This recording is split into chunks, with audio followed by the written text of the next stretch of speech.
Mulane kula niku nganti sakniki niku pikiran kula nggih kaget. Misale kula sakniki urip, rungokno ben aku saiki urip, iso bernapas, iso ngamuruhin, iso ngenyek, iso macam-macam. Mau ngenyek rogen barokah ngurangi dosane nambah derajate. Jajane ngurangi ganjaranku kena ngenyek kuwi.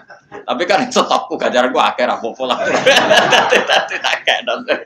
Dene ora ngritik wong dosa. Ngurangi ganjaran. Tapi kan cek cukup lah. Nah, itu menurut saya cukup. Karena misalnya ganjaran mulang itu kan 100 ya. Ganjaran ngenyek loro. Apa dosane ngenyek loro cek 90. Cek susuk. Jadi agak aku mau ana totalane lah. Ngono.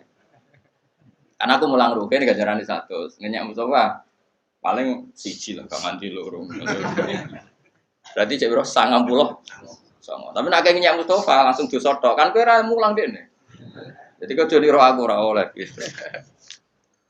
Ayo rungokno ya. Iki penting ya, gue ngelatih tauhid. Ya napa nggih ngelatih napa? Tauhid. Setan itu kepinginnya wong itu gak berpikir. Sehingga terjadilah teori tobiyah. Tobiyah itu alam ini wujud dengan dirinya sendiri. Kata dengan sendirinya sendiri itu diulang-ulang. Terus ditambahi rofahiyah, eling-eling rofahiyah itu urip mapan.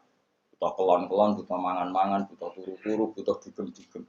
Karena orang ini sudah mendewakan hawa nafsu, sehingga kenyamanannya ya kelon, seks, turu, jagungan, semuanya seperti itu. Nah, ini yang dikritik orang tasawuf. Sebab itu awal kekafiran adalah rofahiyah, hidup poya-poya. Karena dengan poya-poya ini orang tidak pernah berpikir serius, akhirnya tidak menemukan Tuhan. Sampai akhirnya ono paham komunis, ateisme, nihilisme. Saya itu pernah ketemu orang ateisme, tanya saya gini, Pak Bah, saya ini cara berpikir ateis. Saya mau iman kalau Anda bisa membuktikan Tuhan itu siapa. Lalu buktinya apa kalau ada Tuhan? Terus saya bilang gini, betul Anda ingin iman? Ya, kata. Terus saya pakai teori mantek karena saya dulu pernah belajar mantek. Kelirunya orang Islam, ini rumah tenan, memang ini serius ya ngaji. Memang syaratnya ngaji harus mengenalkan sama Allah. Inti ngaji adalah mengenalkan orang kepada Allah ma'rifat. Caranya adalah bin nadzari sahih dengan pikiran sing sehat. Kamu betul ingin iman? Iya, Bapak. Terus tak tanya. Kalau ada rumah terbakar, kamu suka enggak ada orang yang bilang sebabnya kena konsleting listrik atau ada apa meledak? Atau Anda suka bilang enggak ada sebabnya sama sekali? Oh seneng yang ada sebabnya, misalnya ya tadi kena konsleting listrik atau kompor terbakar dan sebagainya. Lalu kalau alam wujud ini kamu suka ada sebabnya apa tanpa sebab? Ya suka ada sebabnya sebetulnya saya. Lah sebab itu oleh Islam dinamai Tuhan. Sebab ini oleh Islam dinamai. Sebab itu dalam ilmu mantek, sebenarnya ilmu mantek itu nggak kenal Allah, bahkan nggak pernah nyebut nama Allah. Saya ulang lagi ya, di ilmu mantek, ilmu logika yang diajarkan di pondok-pondok itu tidak pernah nyebut Allah. Yang disebut adalah alam ini rubah. Alam ini makhluk. Kalau makhluk butuh khalik. Paham ya? Alam ini sudah akibat musabbab. Kalau akibat berarti butuh sebab. Yang sebab ini kita sebut musabbibul asbab. Dan sebab ini harus lebih dulu ketimbang yang disebabi. Sebab itu harus bersifat qadim. Dan kalau wujud ini butuh sebab wujud, maka wujud penyebab disebut wajib atau wujud superior atau wujud super. Kita sebut wajibil wujud. Paham ya? Sehingga wujud yang ada ini kita butuh sebab. Yaitu harus ada wujud yang superior. Kita nambahi wajibil wujud. Nah, semua itu oleh Islam disebut Allah. Ya, semua itu oleh Islam. Tapi uniknya orang itu langsung iman. Betul ya orang itu. Nah kiai-kiai tidak menerangkan gitu Bapak. Sehingga saya nyari-nyari Allah itu siapa. Mulai dulu bilang kalau Allah itu faktor alam, saya iman. Itu kelirunya kita membalik logika. Dia mau iman. Tapi dia nyaman dengan istilah Allah itu yang dikatakan Tuhan adalah penyebab dari semua ini. Mungkin Einstein bilang itu kausa prima. Mungkin orang modern bilang apa saja. Paham sih belum maksudnya? Jadi akal itu harus menemukan itu pasti nggak nyebut Allah.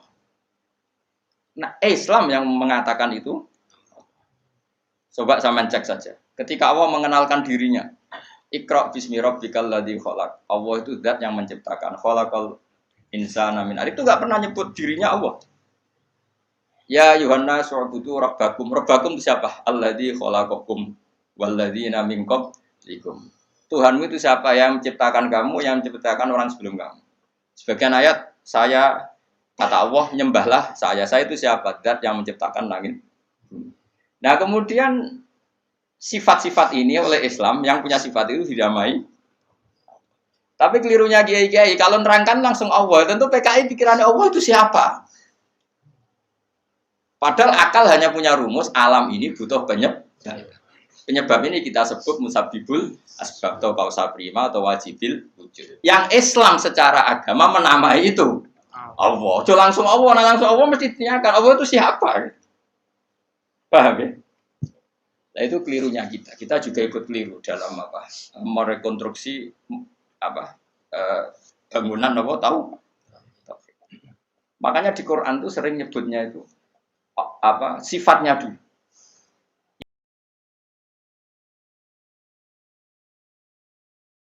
Ini penting saya utarakan. Jadi ini penting sekali ya karena nanti sampean senajan to muridku, kalau muridnya Mbah Mun, muridnya Bapak, nanti muridnya Nabi, nanti ketemu mungkar nakir. Itu tidak bisa kecuali kamu punya kemapanan logika. Jadi taklid itu tidak bisa. Karena mungkar nakir itu kayak pegawai KPU, jadi nak takut itu tebak-tebakan. Betul. Jadi mungkar nakir itu misalnya Nabi Muhammad, dia tidak nyebut itu Nabi. Ma taqulu fi hadzal rajul. Jadi enggak ma taqulu fi hadzal. Yang diajarkan Mudin itu formalitas standar mungkin kompilasi hukum Islam apa itu sebetulnya nggak tahu saya. Kalau di Bukhari di Muslim malaikat muka nakir tanya gini, mataku fi hadzal rajul. Bagaimana komentar kamu tentang hadzal rajul? Bukan Nabi gitu. Lelaki itu siapa? Padahal maksudnya lelaki itu adalah Rasulullah SAW. Tapi supaya pertanyaannya lebih sulit, coba kamu komentar lelaki itu siapa? Terus di situ di Bukhari diterangkan fa'amal munafik, fa'amal murtab. Orang munafik atau murtab, orang yang ragu. Terus dia komentar, kata orang-orang sini dia nabi, makanya saya ikut-ikutan bilang dia. Itu didefinisikan, dikategorikan orang munafik. Kalau cara ngomong, saya dengar-dengar kata orang dia nabi ya, saya ikut-ikutan bilang dia. Wah itu diantem ya malaikat. Nah, terus kata Imam Bukhari di dalam riwayat. Fa'amal mu'min awil mungkin. Orang mukmin atau mungkin itu yang keyakinannya benar. Karena rawinya syak ya biasalah dalam ilmu hadis seperti itu. Fayaqulu huwa Muhammadun ja'ana bil bayyinati wal huda.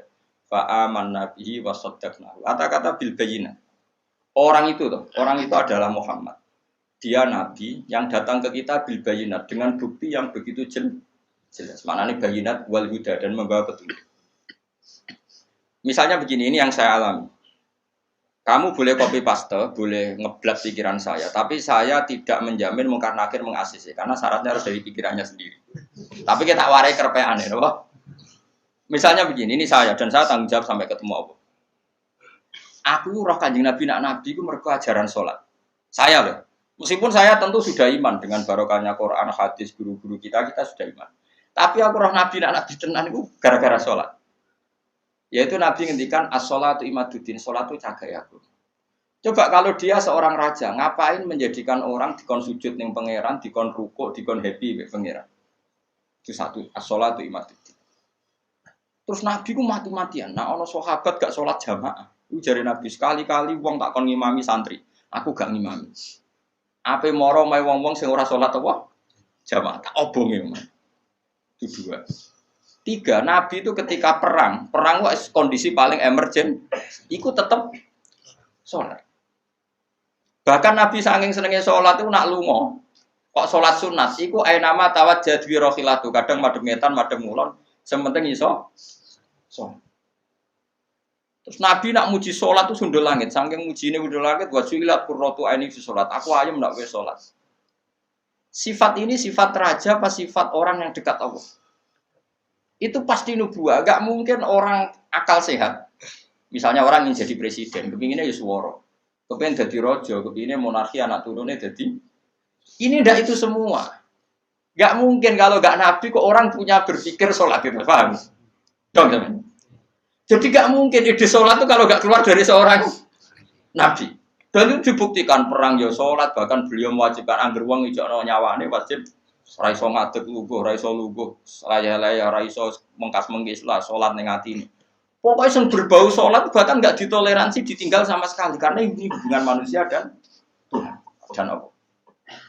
Saya pikiran gue sederhana, orang mungkin wong di pikiran ngono kok gak nabi ku gak apa Einstein punya pikiran gitu.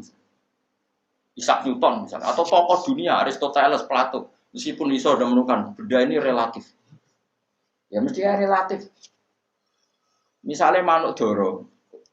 Ya rungokno nggih, misalnya manuk apa merpati atau manuk kentilang. Iku cara wong-wong rak manuk yang tidak sangar, tidak ganas. Sing ganas iku manuk apa bidung atau manuk apa elang. Mergo elang iso mangan derkuku. Iya jare derkuku elang ku ganas. Tapi jare ular. Jare ular tetep derkuku apa? Ora iku sing manuk-manuk lemah iku. Empret yo ganas wong gedene korban. Yo ta ora? Lho lah iya, iku kan sesuatu nama pasti nisbi. Wedhus iku ora ganas dibanding macan. Tapi jare kuman-kuman ular-ular sing urip ning turi ganas wedhus perkara dipangan sak. Ya santung-untung ngene kok. Artinya apa? Insting pinter ngono iku aku ya iso maksudnya iku. Tapi nabi ku unik idene iku salat. Terus pangeran niku buta seksi. Ben dadi seksine nabi ku bahkan orientasine salat iku bojo. Mulane jare kula kok kudu utang jasa mbek Ibnu Hajar Asqalani. Kena apa nabi bojone akeh. Wong paling cangkem elek wong wedok. Lha iku bojone Nabi ku pirang-pirang, kudune kan mangkel. Wong jenenge ana marwah akeh kudune mangkel. Tapi terus ditakoki kenangane wek Nabi ku ya salat. Jare Aisyah, di bojo ganteng Nabi ku ya repot. Aku wis turu ning ngarepe, terlentang ngono ya tetep tinggal salat. Bojomu dhe kenangan wek kowe ngono ta ora? Artine Nabi ku gak main salat bojone sing di marwah ditakoki wong yo kenangane yo. Salat jare Aisyah, aku wis terlentang. Bahkan kuntu bene yadehi kal janazah Nabi pas salat aku ning ngarepe kok Aisyah wayu terus yo. Nah kok bojomu kowe ra mbok terusno kan ana sebabe gitu. Nek tak mbok terusno sebabe apa kira? Elek judes elek melarat sebuah ngono. Iku jare Aisyah, aku terlentang kok janazah. Nak Nabi ngadeg, aku tak jujurno. Nabi nak salat suwi. Engko nak aku keturun, engko nak ndekne ape sujud, fagho masani biadi. Terus aku didudul terus sikilku tak ingker. Terus Nabi punya ruang apa? Jadi Nabi dulu kalau mau sholat itu ya di bali yang dipakai tidur. Orang orang saiki gaya-gaya nanggon sholat tapi ora digo sholat paham. Nabi ku masyhur sholatnya ning nggon kasur sing dituturu. Ngono kasure ora pokoke nggon apa. Dadi ora gaya-gaya nang saiki kan gak sugih ono ruang apa? Sholat nganti ono sawange ya Allah. Engkek tok tapi ora tau. Nabi itu sederhana. Lagi-lagi kenangannya apa? Sholat. Kayak kenangannya istri-istri Nabi sampai do iso nirokno sholatnya Nabi. Ummu Aiman itu tanggane Nabi duwe anak jadi cadal rupane Anas.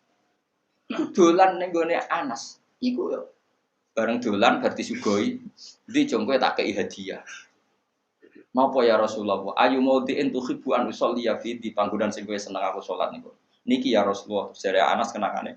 Aku duwe kloso sing wis rada elek, tak lapi sithik terus Nabi salat di situ. Dadi kaya apa? Kuwi iku gak mungkin wong kok duwe ide salat.